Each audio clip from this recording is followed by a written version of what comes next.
আত্মেন্দ্রিয় প্রীতিবাঞ্ছা তারে বলে কাম, নিজের সুখের জন্য যা চেষ্টা তারই নাম কাম। আর কৃষ্ণেন্দ্রিয় প্রীতিবাঞ্ছা, সমস্ত ইন্দ্রিয় দিয়ে ভগবানকে, প্রিয় পরমকে কি করে সুখ দেওয়া যাবে, আমার ইহকাল পরকালে কারো কাছে কিছু চাই না, তুমি সুখী হও, এই কৃষ্ণ সুখের পর্যবেসিত ভাবটাই হলো প্রেম।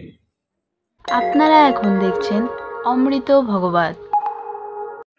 ভগবান অবিতা রাত্রি, শারদ উৎফুল্ল মল্লিকা, বিশ্বরন্তং মনশ্চক্রে, যোগ মায়া উপাশ্রিতা। অনাদিকাল থেকে জীবের যে দুঃখ, জীবের যে দুর্দশা, এটির মূল কারণ কি? অনাদিকাল, অনাদি মানে যার আদি নাই, আর যার আদি নাই তার অন্তর নাই। অনাদি কাকে বলে? যার আদি নাই। তো অনাদি কাল হতে, অনাদি জন্ম জন্মান্তরে জীবের যে দুঃখ, দুর্দশা, অভিশাপ, এর মূল কারণ হলো কাম। কাম মানে কামনা। কামনা যদি আমাদের না থাকতো, কাম যদি না থাকতো, এই মনোজগতে, দুঃখময় জগতে পুনঃ পুনঃ তাকে আসতে হতো না।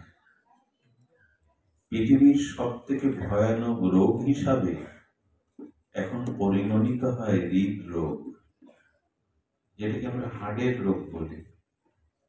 এই হৃদরোগ সব থেকে ভয়ানক। আর ভাগবতে বলছেন এই হৃদরোগটার নাম হলো কাম, কামনা। এটি সমগ্র দুঃখ, অভিশাপের, দুর্দশার মূল কারণ। সারা পৃথিবীতে যা কিছু অশান্তি, যা কিছু অভিশাপ, যা কিছু দুর্দশাগ্রস্ত, তার মূলে হলো এই কাম, কামনা। এই যে রাস, সর্বলীলা, মুকুটমণি, এই রাসলীলা হলো কাম জয়ের অন্যতম শ্রেষ্ঠ লীলা, মহা সঞ্জীবনী ঔষধি। কথাটি আবার বলি, হৃদয়ের যে কাম, হৃদয়ের যে কামনা, এটা সর্ব দুঃখ অভিশাপের মূল কারণ। এটি জয় করবার একমাত্র মহা ঔষধি হলো এই রাস। এটি যদি ধ্যান দিয়ে শ্রবণ করেন, অনুভব করতে পারবেন। এই কথা বলছো কেন? ওখানে বসে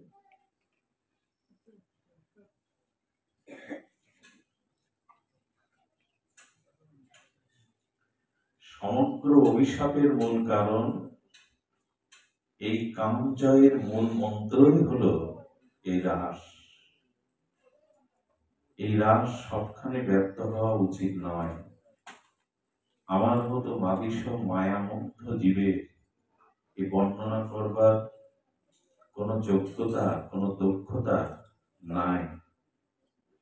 তবু মহাজনরা সদ্গ্রন্থে যেভাবে এটি নির্ণয় করেছেন, আমি তাদের থেকে দুটি কথা বলবার চেষ্টা করছি। নেওয়ার যোগ্যতা, নেওয়ার অধিকার, নেওয়ার শ্রদ্ধা আপনাদের। খুব গম্ভীর পরিবেশ ছাড়া রাষ্ট্রতত্ত্ব আলোচনা উচিত নয়। আশা করছি আপনারা ধ্যানস্থ মনোযোগ সহকারে শ্রবণ করবেন।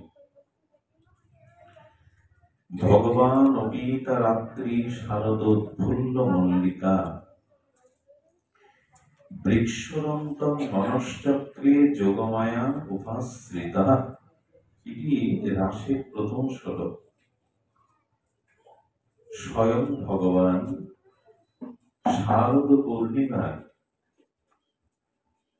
পূর্ণচন্দ্রের উদ্ভাসিত আর প্রফুল্ল চন্দ্রিমায় নীল যমুনার উচ্ছ্বসিত তরঙ্গে বংশীবটে তিনি গোপীদের সাথে এই গোপীনাথ মিলিত হয়েছিলেন। যোগমায়াকে আশ্রয় করেই মিলিত হয়েছিলেন। এবং যমুনা পলিনী রসিকের সখা রসিকেন্দ্র মৌলি, রসিক চূড়ামণি অনাদিরাদি ঐশ্বর্য, মাধুর্য, সৌন্দর্যের পরাকাষ্ঠা স্বয়ং ভগবানেরই এটি লীলা, সাধারণ কারো লীলা নয়। ভগবান ভগবান অবিতা রাত্রি, এখানে এই লীলা করছেন স্বয়ং ভগবান। জেনে নিন এই রাসলীলা বৈকুণ্ঠে নাই। এই রাসলীলা এমনই যে রসিক শেখর ভগবান শ্রীকৃষ্ণের সঙ্গিনী শক্তি শ্রীমতী রাধা ঠাকুরানী প্রেমময়ী রাসেশ্বরী আর শ্রী রাধা ঠাকুরানীর লাদিনী অধীশ্বরীর সখীবৃন্দ গোপীবৃন্দ ব্যতীত এই লীলা লক্ষ্মীর সঙ্গে নারায়ণ ভাবতেও পারেন না। এই রাসলীলা বৈকুণ্ঠে নাই, অযোধ্যায় নাই, এটি একমাত্র ভৌম বৃন্দাবনে এই মহারাস সংগঠিত হয়। এই জন্য শাস্ত্রে বলছেন যে এর মাধুর্যের, এই যে রাসলীলার যে মহামাধুর্য, মধুরতা, এটি শ্রীধাম বৃন্দাবনে ব্যতীত বৈকুণ্ঠেও নাই। বুঝে দেখুন তো এই লীলার মহিমা, তার গরিমা, তার মহামহিমা কত ঊর্ধ্বে। নারায়ণ লক্ষ্মী বিলাসিত বৈকুণ্ঠে এই লীলা নাই, অন্য কোথাও তো নাই। পরকীয়া রসেরতি মহা উল্লাস, ব্রজ বিনা ইহার অন্যত্র নাহি বাস। এই রাসলীলা মহারাস, এটি ব্রজ বিনা অন্যখানের বাস নাই, অবস্থান নাই। ভৌম মধুময় সন্দিনী শক্তি রাধার শ্রী বৃন্দাবনে এই লীলা। অনেক শব্দগুলি একটু কঠিন হলেও বুঝে নিতে হবে, এরকম করেই বলা। ভগবানের পক্ষে এটি সম্ভব, অন্য কারো পক্ষে সম্ভব নয়। তো শারদ চন্দ্র পবন মন্দ আর কুসুমে ভরালো, বিপিনে ধরালো কুসুম গন্ধরে। পদগুলো এভাবেই বলছেন, শারদ চন্দ্র, মৃদুমন্দ পবন বইছে, উচ্ছ্বসিত নীল যমুনার জলে, বংশীতটে ফুলেরও সুরভময় গন্ধে আমোদিত বৃন্দাবনে গোবিন্দ তার মুরলী ধ্বনি করলেন। এই রাস মুরলীর ধ্বনিতে গোপীর সাথে গোপীনাথের যে মহামিলন, এই মহামিলন গোপীর সাথে গোপীনাথের, তাকে আমরা রাস রূপে অভিহিত করি। এবং না করে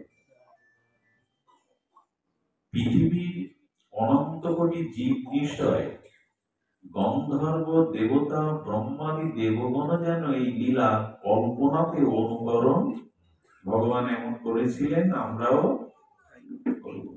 স্বপ্নেতেও কল্পনাতে এই লীলা অনুকরণ না করে, কারণ এটি কারো পক্ষে সম্ভব নয়। আমি শুরুতে বলেছিলাম যে কাম বা কামনাই হলো সমস্ত অনাত্ম দুঃখের মূল উৎপত্তির কারণ। আর জীবনে চরম পরম মাধুর্য বা পরম মঙ্গল প্রাপ্ত হয়ে যায় প্রেমে। কাম এবং প্রেম জীবনের সর্বোত্তম প্রাপ্তি। ভাগবত জগতের মহাধন, যাতে ভগবান বশীভূত হন, মানুষের জন্ম মৃত্যু জরাব্যাধির ঊর্ধ্বে এক পরম অনাবিল পরমানন্দে আস্বাদন করতে পারেন, এরই নাম প্রেম। কাম আর প্রেম দুটো শব্দ, দুটি অক্ষর দিয়ে গড়া, এদের পার্থক্যটা বড় বিস্তর। আমরা প্রথমেই কাম শব্দটা একটু ব্যাখ্যা শ্রবণ করব। কাম মানে সসুখ বাসনা। দুইবার বলছি, শব্দটা যাতে আমাদের ধ্যানে আসে, চিন্তনে আসে। কাম মানে সসুখ বাসনা। আর প্রেম মানে নিজের সর্বোত্তম সুখ জলাঞ্জলি দিয়ে প্রিয় বা প্রেমময়ের সেবা সুখ ভাবনা। আচ্ছা, একটি কেশ চুলের কি এপিটোপিট আছে?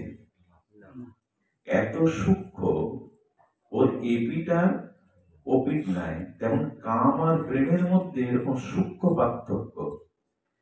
পার্থক্যটা হলে কাম নিজ ভোগ্য সসুখের বাসনা, আর প্রেম হলো নিজ সর্বসুখ জলাঞ্জলি দিয়ে প্রিয় পরমের প্রেম সম্পদে ভগবানের সেবা সুখ বাসনা।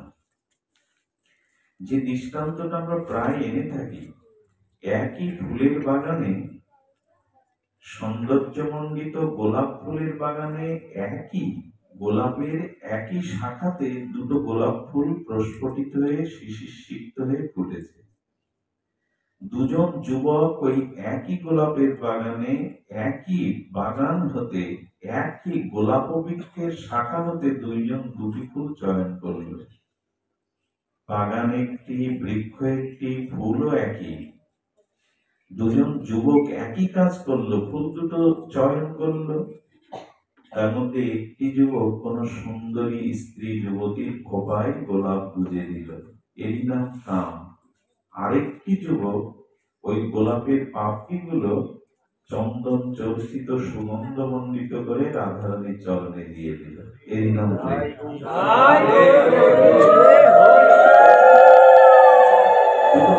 একই, ফুলের বাগান একই, দুইজনই যুবক, কাজও করলো একই। একজনেরটা হলো কাম, আরেকজনেরটা হলো প্রেম। প্রেয়সী সুন্দরী যুবতীর খোপাতে যে গোলাপ ফুলটা গুজে দিল, এটা নিজ সুখের জন্য। প্রেয়সীর থেকে মৃদুমন্দ হাসি আর একটু প্রীতি পাবে বলে নিজ সুখের জন্য, আর রাধারানীর চরণে দিয়ে দিল রাধারানী সুখের জন্য। মানুষ যখন কোন ঊর্ধ্বদিকে ওঠে সিঁড়ি বেয়ে, তখন তার দৃষ্টি থাকে ঊর্ধ্বমুখী। ওই মানুষ যখন আবার নিচে নামে, তখন তার দৃষ্টি থাকে নিচের দিকে। সিঁড়ি কিন্তু একটাই, সোপান বা সিঁড়ি একটাই, কিন্তু নিচে যখন নামে তখন তার দৃষ্টি থাকে নিচের দিকে। আর যখন উপরে উঠতে থাকে সোপান পেয়ে, তার দৃষ্টি থাকে উপরে। মানুষ যখন দেহ সুখের জন্য, ভোগের জন্য কোনো চেষ্টা করে, তার নাম কাম। আর ভগবানকে সুখ দেওয়ার জন্য, তাকে আনন্দ দেওয়ার জন্য যে কাজ করে, এর নাম প্রেম।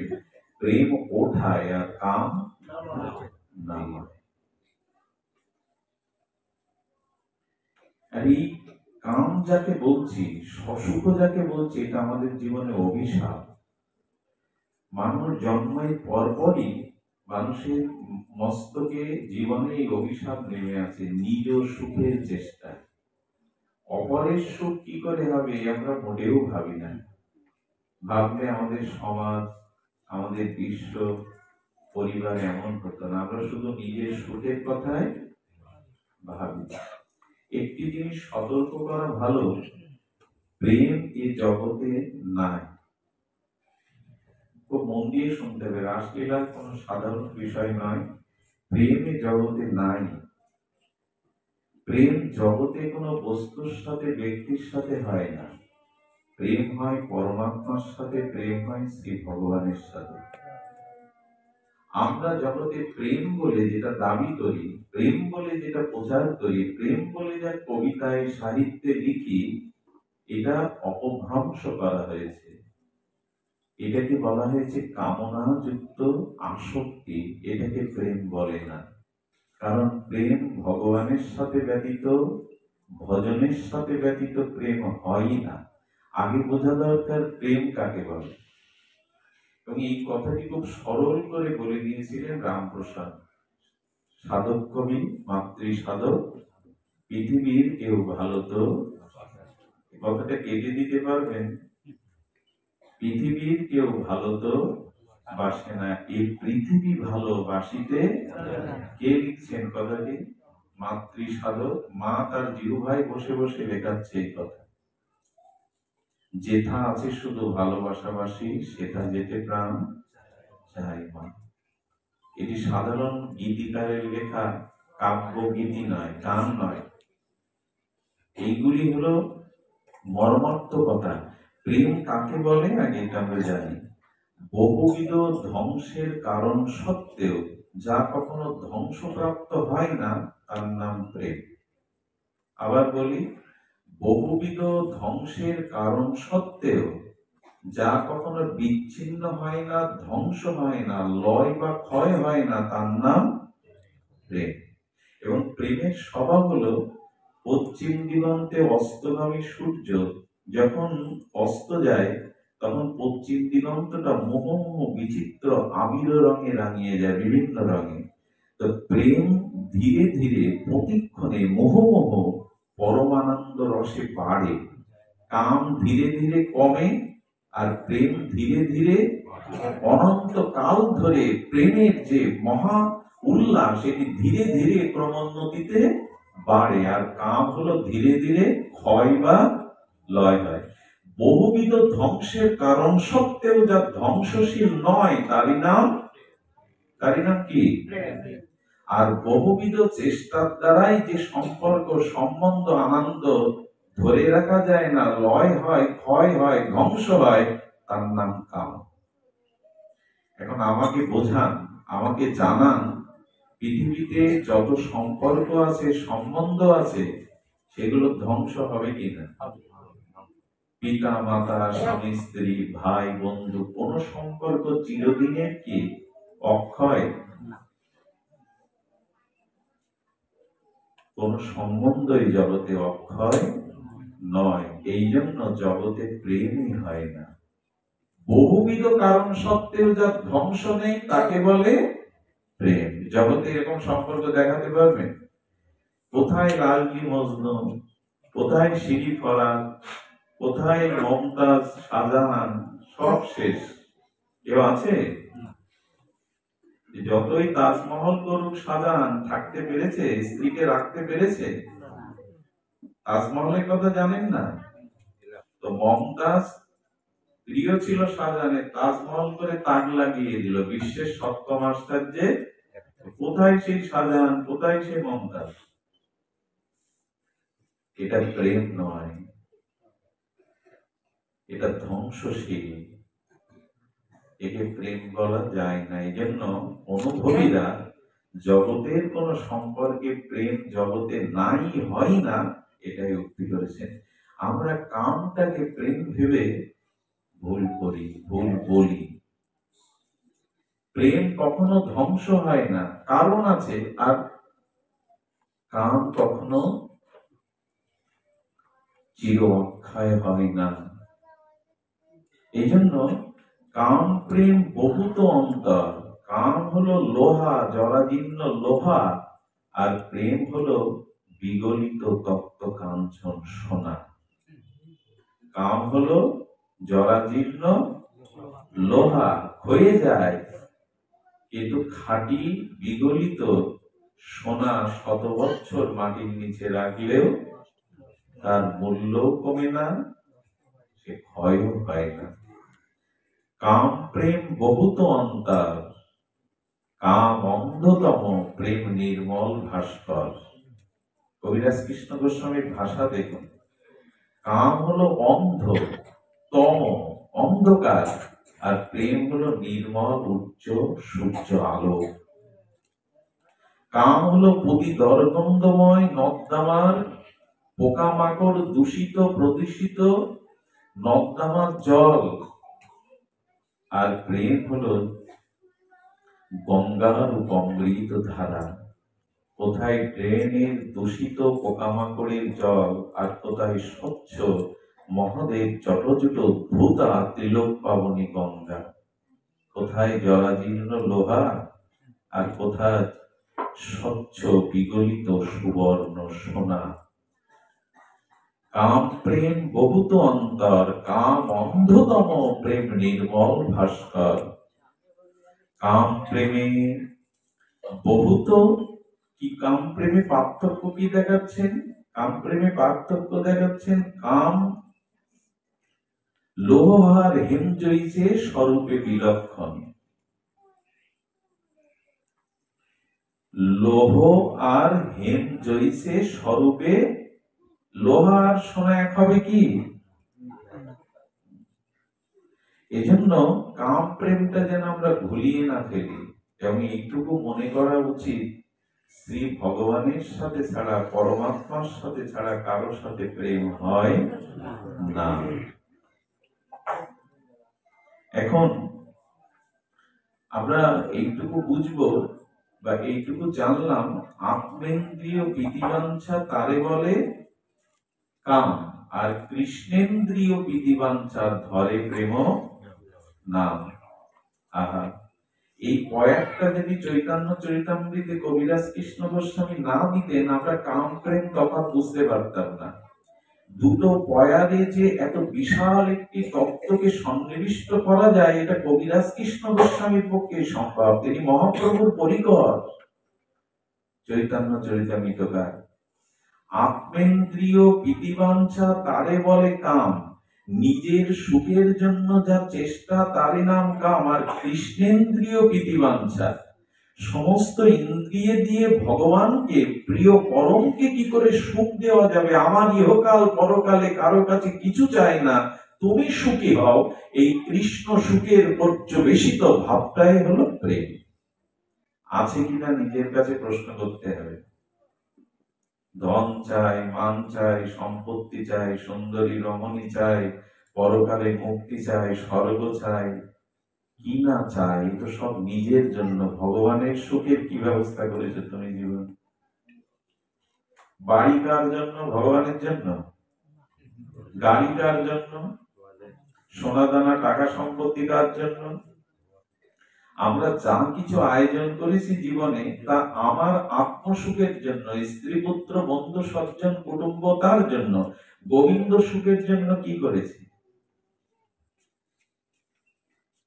এই জন্য আত্মসুখের যা কিছু চেষ্টা, এই জন্য তো এইসব দিয়ে আজও কোন মানুষকে পরিপূর্ণ শান্তি দেওয়া গেছে। এর মধ্যে একজন আমাকে বলুন যে মোটামুটি ভগবান আমাকে সম্মান, অর্থ, বাড়ি, একটা ভালো স্ত্রী পুত্র কন্যা দিয়েছে, আমি চিরসুখী।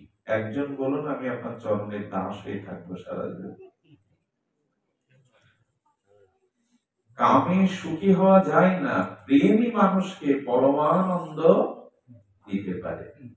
কাম কখনো যে সুখী হয় না, সেটা রাজা মহারাজা, ধনী, চলচ্চিত্রের নায়ক নায়িকা থেকে শুরু করে পৃথিবীর যত উচ্চ সম্পদশালী লোক, এদের যন্ত্রণা আরো বেশি, এদের কষ্ট আরো বেশি। যত ভোগের সামগ্রী নিজের সুখের জন্য করা, তার মধ্যে আছে যন্ত্রণা, অভিশাপ, হারানোর বেদনা। সব থেকে বড় প্রমাণ কি জানেন? অনেক প্রধানমন্ত্রী পর্যন্ত, অনেক বড় শেঠ শিল্পপতি পর্যন্ত বৃন্দাবনে গাছতলায় বাস করা, ছেঁড়া কাপড় পরা, ধুলোমলিন সাধুর কাছে গিয়ে আশীর্বাদ চায়। কারণ কি? যে সাধু বৃন্দাবনের বৃক্ষতলে মলিন থান করে বসে আছে, রাজা মহারাজা শিল্পপতিরা তার কাছে গিয়ে করুণা চায়, আশীর্বাদ চায়। কারণ কি? কারণ আমি শান্তি, আমার মনে শান্তি নাই। ওনার আছে কেন? ওনার তো কিছুই নাই। প্রেম মানুষকে আনন্দ দেয়, কাম মানুষকে বেদনা দেয়, যন্ত্রণা দেয়, দুঃখ দেয়। পৃথিবীতে যেখানে যত অশান্তির মূলে হলো নিজ সুখের চেষ্টা, ভোগের চেষ্টায় কাম। কথাটা একটু বিস্তার করে বলছি, কারণ প্রেমটা, আমরা কামটাকে প্রেম রূপে প্রচার করি, এটা ভালো করে বোঝা দরকার। কাম প্রেম এক নয়। কামের পরিচয়, প্রেমের পরিচয় দিচ্ছেন কবিরাজ কৃষ্ণ গোস্বামী। বলছেন, কামের তাৎপর্য নিজ সম্ভোগ কেবল। আহা, কি পয়ার! কামের তাৎপর্য নিজ সম্ভোগ কেবল, নিজের ভোগের জন্য যা সেই সম্ভোগ, নিজের উপভোগ বা ভোগের জন্য, তাকে কামের তাৎপর্য। কামের তাৎপর্য নিজ সম্ভোগ কেবল, আর কৃষ্ণ সুখ বাঞ্ছা হয় প্রেম তো প্রবল। ভগবানের সুখের চেষ্টা, ভগবান বাদ দিন, আমরা জীবনে অন্যের সুখ চাই তো, আমারটা আদায় করতে পারলেই হলো। আর কার কি হলো তাতে, ঘরের মানুষেরও কি হলো তার মনের দিকে, আমারটা আদায় করতে পারলেই হলো। আরে ভগবানকে ভালোবাসা ছেড়ে দিন, মানুষকেই তো ভালোবাসতে ভালোবাসা মানে অন্যের সুখটা চাইতে পারলাম না। ভগবানকে ভালোবাসা তো অনেক দূরের কাছে, ঘরের মানুষগুলোর সুখের দিকে তাকালাম না, তাদের কাছ থেকে আমার সুখ আদায় করে নেওয়ার জন্য ব্যস্ত। আর যখনই তুমি আমাকে আর সুখ দিতে পারবে না, তখন তোমার আর প্রয়োজন নেই। এই হলো জগৎ স্বার্থের জায়গা। এই কথাটা যে কত কোটিবার উচ্চারণ করেছি, উচ্চারণ করেও তো বুঝিনি, সে বোধ, সে চেতনা নাই। বললেন জগতে সব থেকে বড় বলছেন যে জগতে কারোর সাথে কারো প্রীতি নাই। কেন জানেন? প্রীতি নাই এই জন্য, কারোর সাথে প্রীতি হয় না, হওয়া সম্ভব নয়। তার কারণ একটি, যে জগতে যেটুকু বললেন বিল্লমঙ্গল, ভুল ব্যাখ্যা করছে কেন? ভালোবাসার তো ছড়াছড়ি জগতে, এখন তো ভালোবাসাময় জগৎ। কিছু মনে করবেন না, এখন ভালোবাসার দিবসও চলে এসছে। কোটি কোটি টাকার ফুল বিক্রি হয়, মিষ্টি বিক্রি হয়, ভালোবাসা দিবস। কি বলে জানো ইংরেজিতে? কি বলে হৃদয়টা?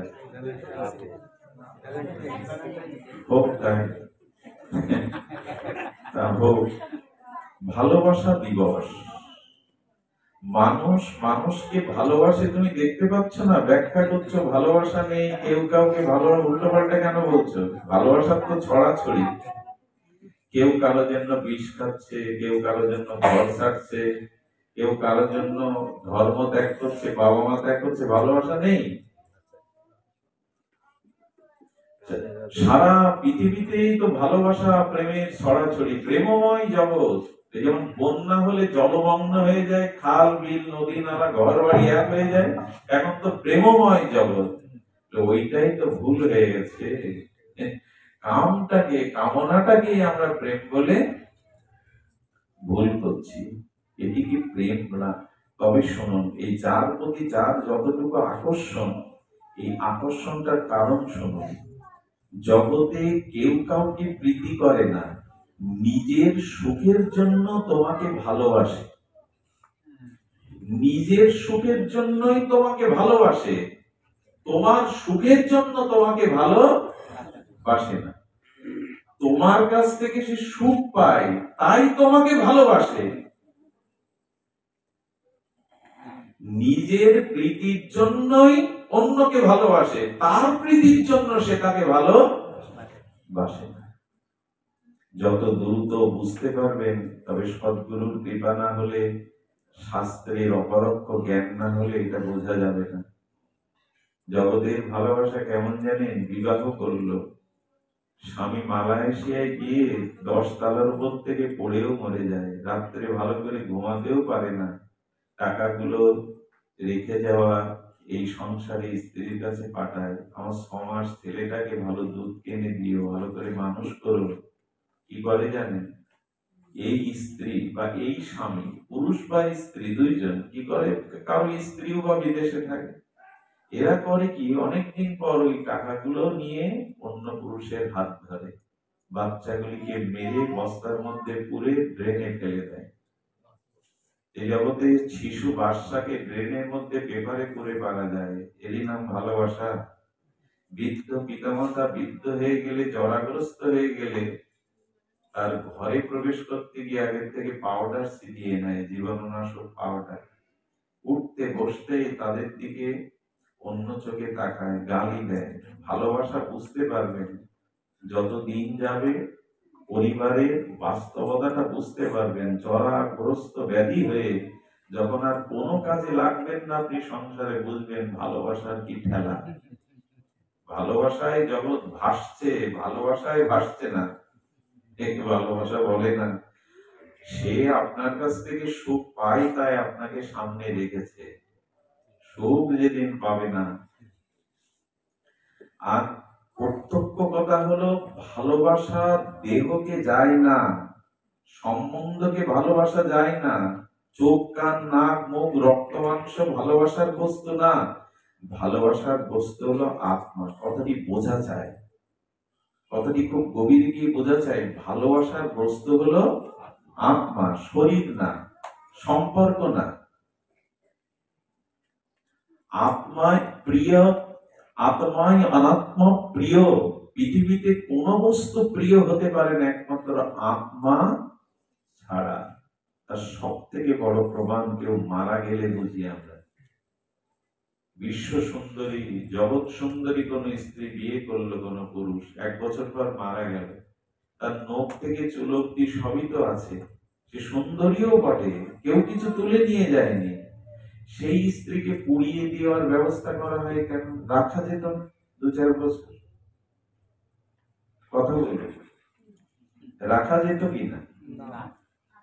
রাখি না কেন? পুড়িয়ে দেই কেন? আছে তো ওর সব, ওর সুন্দর মুখখানা আছে, নখ থেকে কেশ আছে, আমার স্ত্রী তো ছিল, বিয়ে করে ঘরে আনলাম 1 বছর, ভালো কেন আর বাঁচবো না? 10 দিন কেন আর নিজের ঘরে রাখবো না? ভালোবাসা কার সাথে ছিল? রক্ত মাংস চোখ মুখ দেহটার সাথে। সম্বন্ধটা কার সাথে ছিল? এই হাতে হাত দিয়ে যে বিবাহ পড়ালো, হাতের সাথে হাতে। ভালোবাসা দেহ হয় না, দেহ ভালোবাসার জিনিস না। হাত পা চোখ কান নাক মুখ স্ত্রী পুত্র পিতা মাতায় কি ভালোবাসা যায় না? আত্মাটা তার মধ্যে আছে, তাই ভালোবাসা। আমি এই বাড়ির মালিক, আমি মারা যাওয়ার পরে আমারই সাজানো গোছানো ঘরে কোনো আসবাবপত্র আমাকে তারা আর কত ছলনা। মারা গেলে বলে কি, বাবার এই লাঠিটা খুব প্রিয় ছিল, লাঠিটা চিতায় দিয়ে দাও, এই বালিশটা বাবা ভালোবাসতো, এই জামাটা বাবা পরতো। কি আবেগ! কাঁথা কাপড় বালিশ জুতা ছাতা সব দেয়, হাতে যদি সোনার আংটি থাকে, এটা বাবার শখের জিনিস, এটা সাথে দাও। জগৎ কত চালাকের জায়গা, আমরা ধরতে পারি না। জাদু দেখায় যেমন ধরতে, কাদা মিশ্রি করে দেয়, রুমাল কবুতর করে দেয়, অবাক হয়ে দেখি। বলে আসল জায়গা ধরতে পারোনি বাবা, ছাতি লাঠি প্রিয় চিতায় দেয়, অথচ হাতের আংটি কান্নাকাটির মধ্যে খুলে রাখে। ভালোবাসার বস্তু হতে পারে না, দেহ হতে পারে না, সম্বন্ধ হতে পারে না। মা সন্তান হারা হলো, সন্তান মারা গেল, বুকে নিয়ে তো কাঁদে, খোকা কোথায় গেলি? খোকা তো তোমার বুকে, খোকা কোথায় যাবে?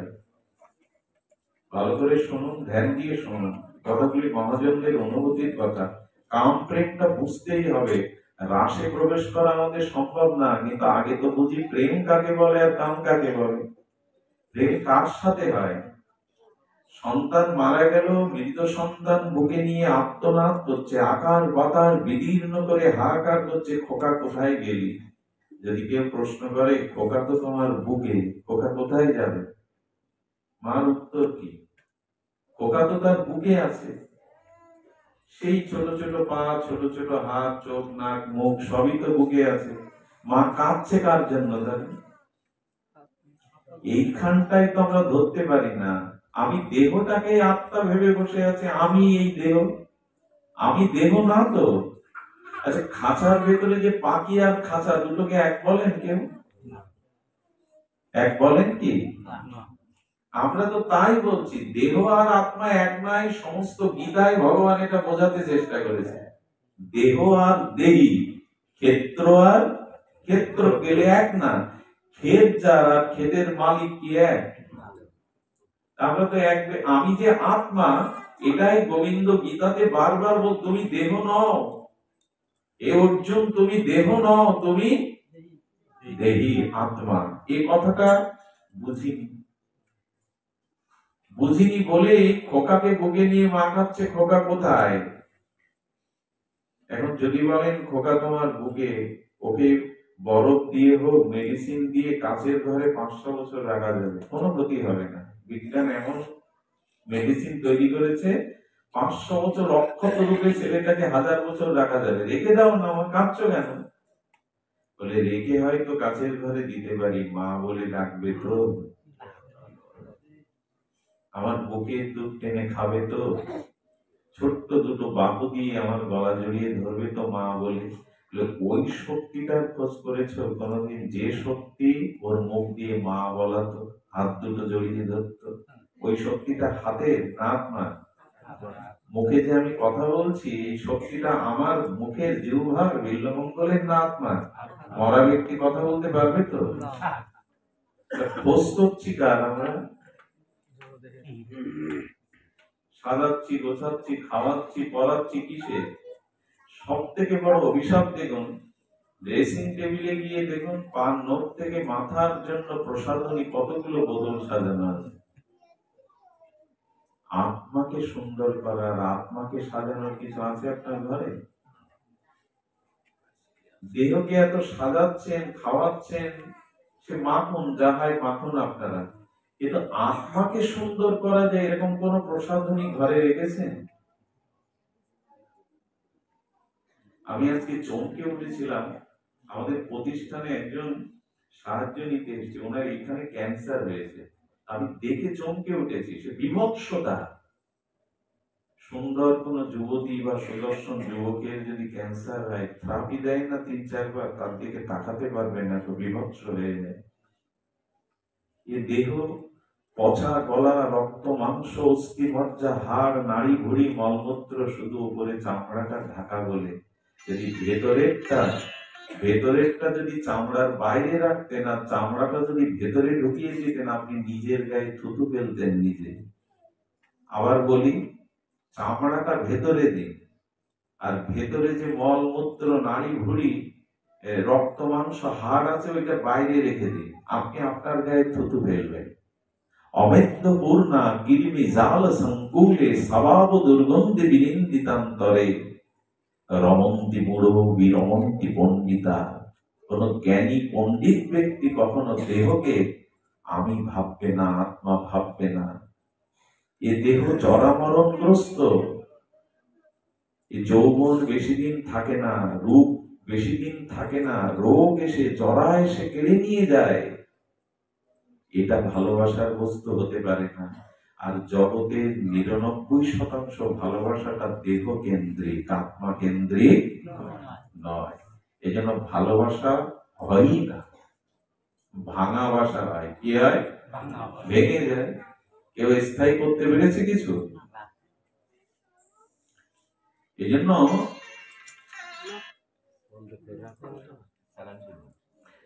হ্যাঁ,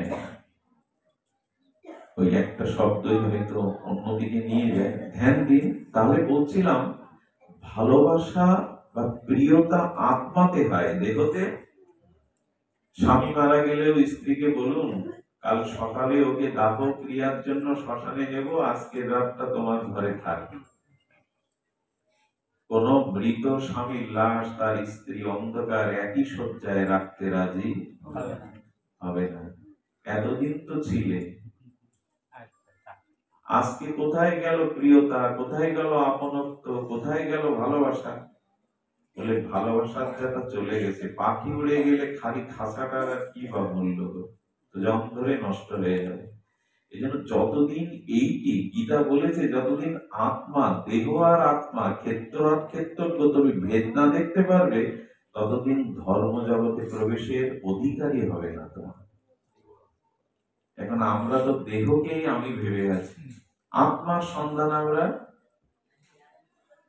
আচ্ছা, সমস্ত পৃথিবীতে দেহ সাজাবার জন্য প্রসাধনী, দেহ সাজাবার জন্য সবকিছু আছে, আত্মাকে সাজাবার জন্য, আত্মাকে সুন্দর করবার জন্য। আমি মাঝে মাঝে একটা জায়গায় বলছিলাম, এখন বিউটি পার্লার খুব চালু হয়েছে, ছেলেদের হোক আর মেয়েদের হোক। বিউটি পার্লারে কি সাজায়? দেহকে বা নিজের মুখশোভাকে সুন্দর করে। আমার মনে হয় আত্মাকে সাজানোর একটা বিউটি পার্লার আছে, সেটা হলো এই সাধু সঙ্গে হরি কথা। এখানে এলে আত্মাকে সাজানো যায়, আত্মা সুন্দর হয়। লীলাটাই হলো এই আত্মাকে সুন্দর করার উপায়। আমরা সেটা করতে চাই কজন? এইখানেই হলো আত্মাকে সুন্দর করবার, এটাই বিউটি পার্লার, সাধু সঙ্গে হরি কথা। আমরা মায়াধীন জীব চিরকাল এই কামের দাসত্ব করে গেলাম, প্রেমের স্পর্শ পেলাম না। আর ভগবানের রমণে কামের দর্পচূর্ণ হয়। এই রাসলীলা কেন আমরা বলতে চেষ্টা করছি, এর দ্বারাই কেবল কামের দর্প চূর্ণ হয়, কাম পরাজিত হয়। এই জন্য এই লীলাকে সর্বলীলার মুকুটমণি হয়েছে, যে লীলার দ্বারা কামকে কি করা যায়, কামের যে দর্প বলছি কেন জানেন? পৃথিবীতে দেবতা, গন্ধর্ব, জীব, মনুষ্য, কাম সবাইকে পরাজিত করে রেখেছে। কেউ কামকে জয় করতে সহসা পারেনি। একটু সতর্ক হয়ে দেখুন, অনেক মুনি ঋষিরা যুগ যুগান্তর তপস্যা করেও কোন অপ্সরার রূপ থেকে তারা ভজন সাধন থেকে যুদ্ধ হয়েছে। এসব বাদ দিন, দেবরাজ ইন্দ্র, দেবরাজ সাধারণ কি তিনি? দেবলোকের দেবরাজ সেই জগতে অহল্যার রূপ থেকে নিজের দেবত্ব খুব সহজ কাম জয় করা। দেবতা ইন্দ্রিয়, সে ইন্দ্র, দেবরাজ ইন্দ্রিয়, সেই ইন্দ্র পর্যন্ত পরাভূত হয়ে গেল। কত যোগী, ঋষি, মুনি, মানুষের কথা কি, প্রতিটি কীট পতঙ্গ থেকে শুরু করে গন্ধর্ব, দেবতা পর্যন্ত পরাভূত হল।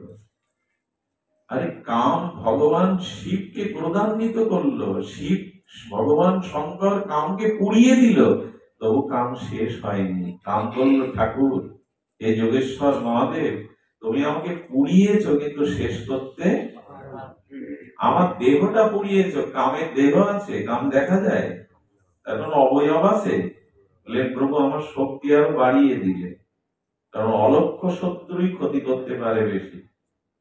কামের তো কোনো শরীর নাই, কাম একটি দেবতা, মদন কামের নাম হলো, কিন্তু তাকে দেখতে পাবেন না। শিব ঠাকুর তাকে পুড়িয়ে দিয়েছিলেন, শিব ঠাকুর বললেন পোড়ানো ঠিক হয়নি, আমি তো তার শক্তি শেষ করতে।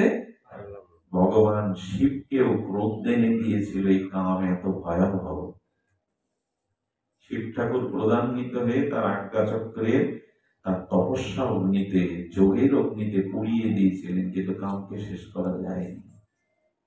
এই জন্য এটা বড় দুষ্পূরণীয়, দুর্তর্য। নিজের ছায়াকে যেমন কেটে বাদ দেওয়া যায় না, কাম থেকে মুক্তি পাওয়া খুব সহজ নয়। সারা পৃথিবী যা কিছু দুঃখ দুর্দশা, তার মূল কারণই হলো এই নিজের সুখের বাসনারূপ অভিশপ্ত কাম।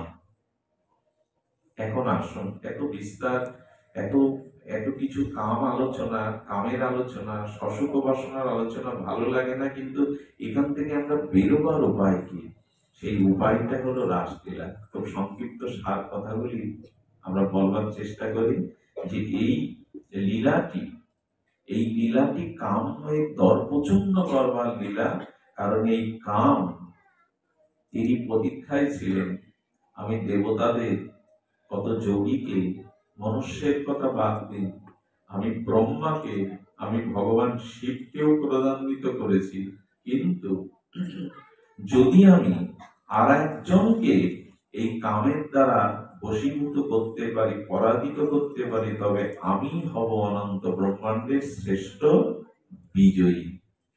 কামের লক্ষ্য ছিল বৃন্দাবনে শ্রী গোবিন্দের দিকে, আর সেই সুযোগটা সে নিয়েছিল বহুবার। যখন গোবিন্দ শিশু রূপে খেলছে, তবে শিশুর উপর তো কাম প্রয়োগ করা যাবে না। অপেক্ষা ছিল এই শারদ আজকের এই তিথিতে, রাস রজনীতে, যেখানে গোপীর সাথে গোপীনাথ মিলিত হয়েছিলেন বংশীর ধ্বনিতে। এখানেই কাম, বৃন্দাবনে কামের প্রবেশ নেই।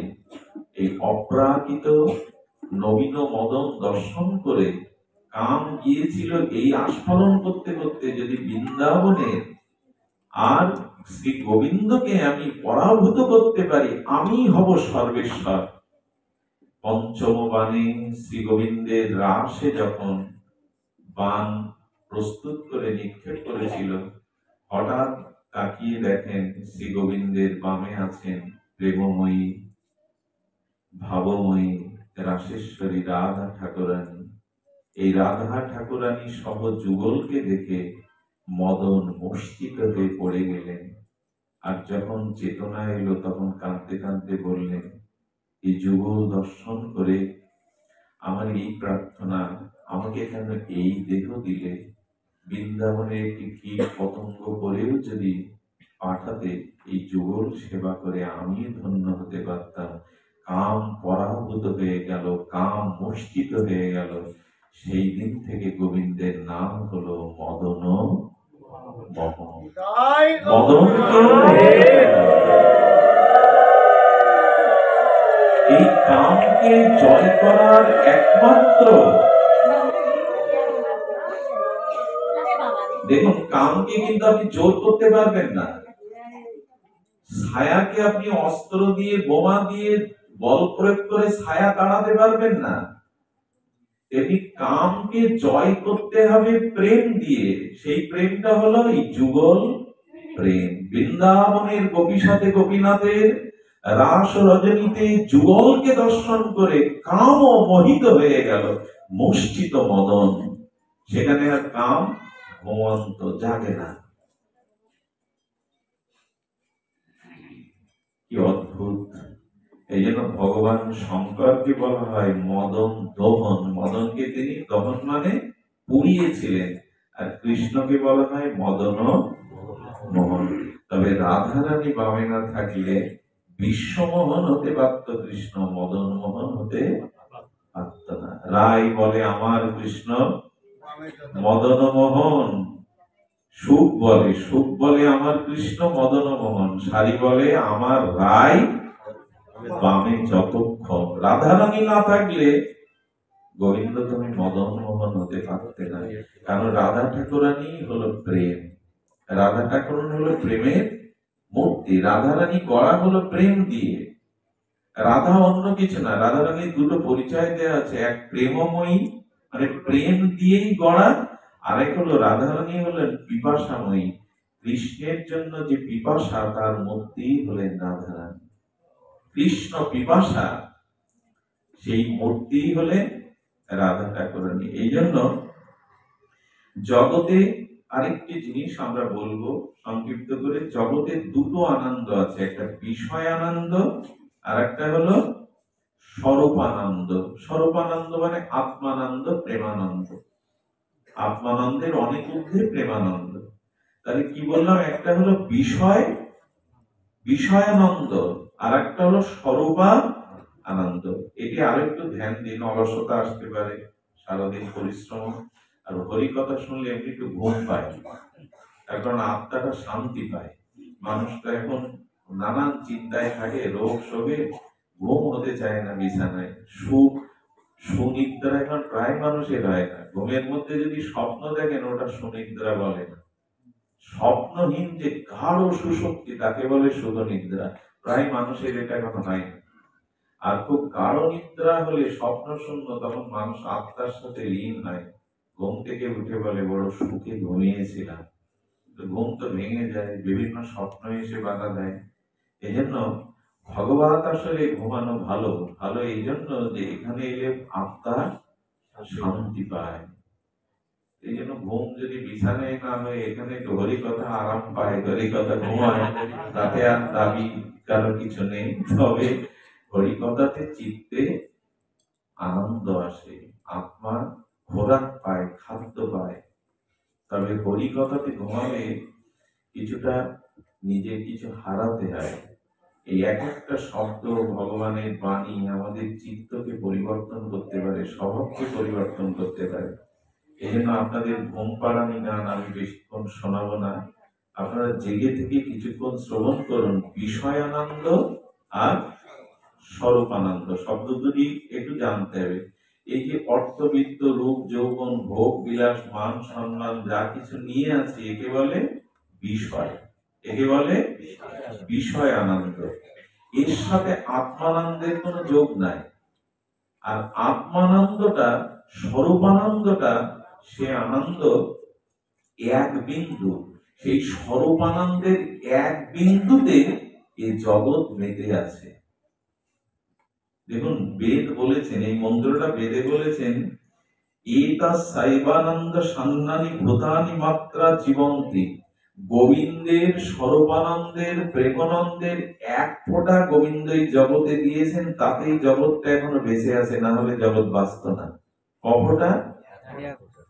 সেই প্রেমের এক কণ, শুনুন, সেই প্রেমের, সেই স্বরূপানন্দ রাধা প্রেমের, কৃষ্ণ প্রেমের এক কণ, সেই প্রেমের এক কণ ডোবাই সর্ব ত্রিভুবন। এই কল্পনাতেও আসবে। সেই আত্মানন্দ, স্বরূপানন্দ, রাধারানীর প্রেমের এক বিন্দুতে জগৎ এখনো টিকে আছে। ওই এক বিন্দু যদি গোবিন্দ না দিতেন, জগৎ বাঁচত নাই। এখনো পিতা মাতা, ভাই, স্বামী স্ত্রীর মধ্যে যেটুকু প্রীতি আছে, সেটুকু ওই এক বিন্দুরই ছোঁয়া, নাহলে জগৎ এতদিন সব মারাই যেত। তাহলে সেই স্বরূপানন্দের ক্ষমতা কি দেখুন, এক বিন্দুতে জগৎ বেঁচে আছে। সেই প্রেমের এক কণ ডোবাই সর্ব ত্রিভুবন। সর্বজীবে করে আকর্ষণ, সমস্ত জীবকে আনন্দে আকর্ষণ করছেন ওই এক বিন্দু। তাহলে সিন্ধুতে কি আছে সেটা আমাদের কল্পনাতেও আনতে পারবো।